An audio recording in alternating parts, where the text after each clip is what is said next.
Hola a todos, bienvenidos. Vamos a ver la clasificación de la materia. La materia, pues, en ciencia es un término que designa para cualquier tipo de material. La materia es cualquier cosa que tenga masa y ocupe espacio. Aquí estamos hablando de una definición restringida. Si bien el concepto de materia es mucho más amplio, por ejemplo, si consideramos la materia oscura y demás cuestiones relacionadas con la materia a nivel del universo. Estamos teniendo esa definición restringida para este curso. Como mínimo, la materia requiere al menos una partícula subatómica, aunque la mayor parte de la materia está formada por átomos. La palabra materia a veces se usa para referirse a una sustancia pura. Es intercambiable a veces sustancia pura y materia.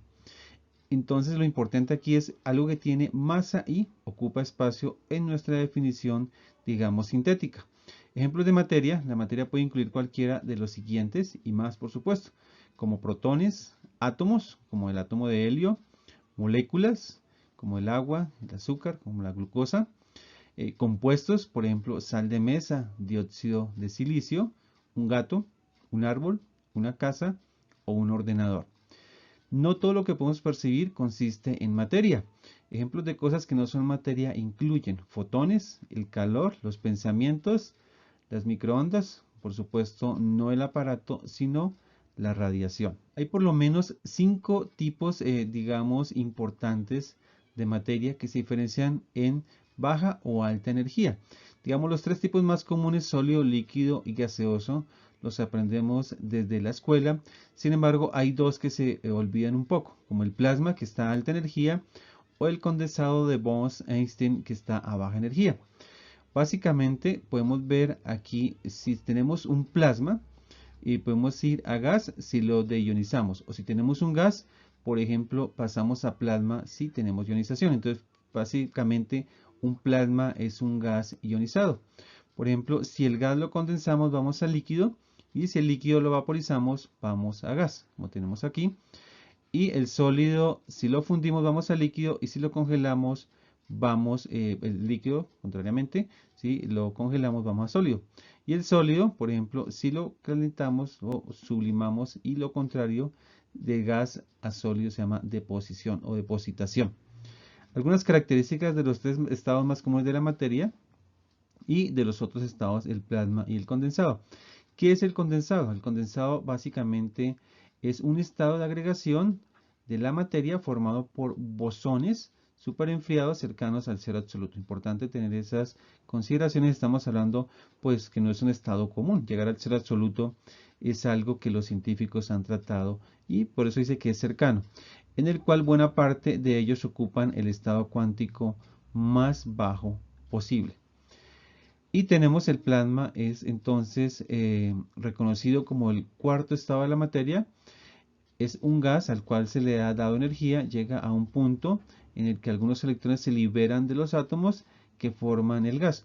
Siguen convirtiendo tanto los electrones liberados como los átomos convertidos en iones. Y tenemos aquí propiedades del sólido, el líquido y el gaseoso, que las podemos revisar. Por ejemplo, para el sólido tiene forma propia y ocupan un volumen determinado. En los sólidos las partículas están muy cerca y ordenadas. Importante esto. Por ejemplo, hay un estado que no está aquí incluido, lo puedes buscar en internet, que se llama el vidrio. Y ese estado tiene diferencia del sólido, que no hay un ordenamiento, una ordenación, digamos, a gran escala. Casi no tienen lugar para moverse. Bueno, solo vibran. En un sólido los átomos no están quietos, están vibrando, están en continuo movimiento. La quietud total de los átomos se considera que se obtiene en 0 Kelvin. Y dice aquí, los sólidos no se pueden comprimir. Si se los presiona, no cambian su forma. En el caso de los líquidos, no tienen forma propia, adquieren la forma del recipiente que los contiene. Tienen volumen propio, ocupan un espacio limitado, las partículas están desordenadas y pueden desplazarse unas sobre otras. Ante la presión se pueden comprimir más que los sólidos. Tienen, digamos, una cercanía del estado sólido líquido, aunque en el líquido las partículas tienen mayor movilidad y por lo tanto están desordenadas. Todo el tiempo están en movimiento. En el estado gaseoso no tienen un volumen ni forma propios, adquieren la forma del recipiente que los contiene y ocupan todo el espacio posible. En los gases, las partículas que los conforman están muy distanciadas entre sí, en forma desorganizada. Se mueven a gran velocidad en todas las direcciones. Los gases se comprimen con mucha más facilidad que los líquidos. La mayor parte de la materia es mezclas. Entonces, para consultar qué es una mezcla, les sugiero siempre, y para muchas otras definiciones, era el libro dorado de la IUPAC. Simplemente, por ejemplo, lo puede colocar en un buscador mezcla y IUPAC o libro dorado y te aparece la definición. Para muchas definiciones que tengan que ver con química, es importante recurrir a esta fuente. Dice que una mezcla es una porción de materia consistente en dos o más sustancias químicas llamadas constituyentes. Importante aquí, dos, ¿sí? Son dos o más sustancias. Y uno puede seguir buscando constituyente. ¿Qué es un constituyente? Dice que es una especie química presente en un sistema que a menudo se llama componente, aunque ese término es restringido en la físico-química. Componente es un concepto muy importante en físico-química porque un componente en una mezcla está definido, digamos, sobre la mezcla. El número de componentes determina las propiedades de la mezcla y dice aquí que el número de componentes está dado en un sistema por el número mínimo de especies independientes necesarias para definir la composición de todas las fases en un sistema. Este concepto es mucho más amplio, habría que ir a fases y demás, pero pues lo dejamos para un curso de físico-química. Puedes ahí seguir leyendo la definición y recuerda, es importante buscar estas fuentes para las definiciones. Las mezclas pueden ser homogéneas o heterogéneas. Cuando hablamos de mezclas heterogéneas, aquí aparece como mezclas y homogéneas como soluciones. Entonces las mezclas heterogéneas dice que es dos o más sustancias. Fíjate que tanto en mezclas heterogéneas como homogéneas son dos o más sustancias unidas íntimamente. En el caso de las heterogéneas, que son las primeras que están como mezclas, las sustancias pueden ser fácilmente separadas, pero fíjate que en el caso de las soluciones, las homogéneas, no se pueden separar fácilmente. Y, por ejemplo, en las mezclas, yo coloco A más B y las separo, siguen conservando, digamos, las propiedades. En unas soluciones, si yo tengo A y lo uno con B y me da una solución, digamos que es C no conserva las propiedades ni A ni B, son diferentes. Mientras que en las mezclas heterogéneas se conservan las propiedades aun cuando tenemos una mezcla. Y pues la podemos separar por método físico si es heterogénea, en este caso entonces aquí recordemos heterogénea, y las soluciones son homogéneas, entonces estas hay que recurrir a ciertos métodos de separación. Mezclas heterogéneas tenemos aquí por ejemplo arena y agua o aceite y agua, y en las homogéneas soluciones por ejemplo azúcar en agua o la limonada. Algunos métodos de separación: el magnético, filtrado, decantación, evaporación, centrifugación, cromatografía o destilación. Aquí aparece esta imagen que es la de destilación simple.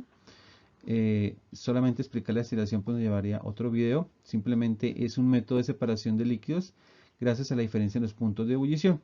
Y tenemos aquí esta imagen también de separación por filtración. Entonces por filtración se separa un sólido y un líquido. Entonces aquí tenemos el embudo.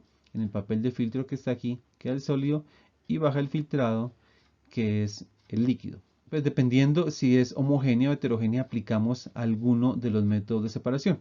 Entonces si tenemos una mezcla heterogénea se puede hacer por sedimentación. Simplemente por ejemplo si uno coloca agua y arena y agita pues y deja un quieto, eso es sedimentación. La arena va a caer y uno puede separar ahí simplemente al permanecer un tiempo en quietud. Por filtración lo que veíamos antes. Y por método magnético podría ser limaduras de hierro y arena. Simplemente un imán sacaría el hierro y dejaría la arena. Las mezclas homogéneas puede ser evaporación o cristalización basado en las diferencias de puntos. Aquí puede ser el punto de evaporación. Es importante si tenemos una mezcla líquido y un sólido, por ejemplo, podemos evaporar, pues es importante considerar el punto de ebullición también y también el punto de fusión del sólido para saber hasta qué temperatura podemos calentar. Entonces aquí, aunque dice solamente punto de fusión, importante también considerar punto de ebullición. La destilación y sublimación, también considerar no solamente el punto de fusión, porque estamos hablando de líquidos, entonces aquí sería el punto de ebullición para esas sustancias y en el caso de la sublimación también el punto de sublimación. Cromatografía basada en la diferencia de absorbatibilidad de los componentes. Entonces simplemente se absorben dependiendo de la polaridad. Este también es un método que depende de las propiedades estructurales de las moléculas que componen la mezcla. Vamos a hablar de cromatografía y nos llevaría también un curso completo. Finalmente, pues tenemos este esquema muy sencillo de la materia. Nos preguntamos ¿Tiene composición variable? Sí. Entonces, si es sí, puede ser mezcla. Si se distinguen los componentes, entonces puede ser heterogénea. Si no se distingue, pues va a ser una mezcla homogénea, o sea, una solución, que son muy importantes en química. Gran parte de lo que estudiamos en química tiene que ver con soluciones, no tanto con mezclas heterogéneas. Y si es no, si aquí volvemos acá, si es no, entonces hablamos de sustancia pura. Esa sustancia pura dice entonces contiene varios tipos de átomos, no, entonces sería elementos y de aquí átomos. Si decimos sí, pues estamos en compuestos.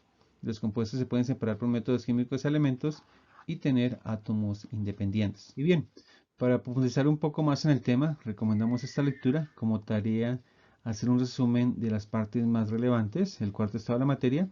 La puedes buscar ahí, en cualquier buscador, o simplemente en la parte de abajo del video aparecerá el link. Nos vemos en un siguiente tema.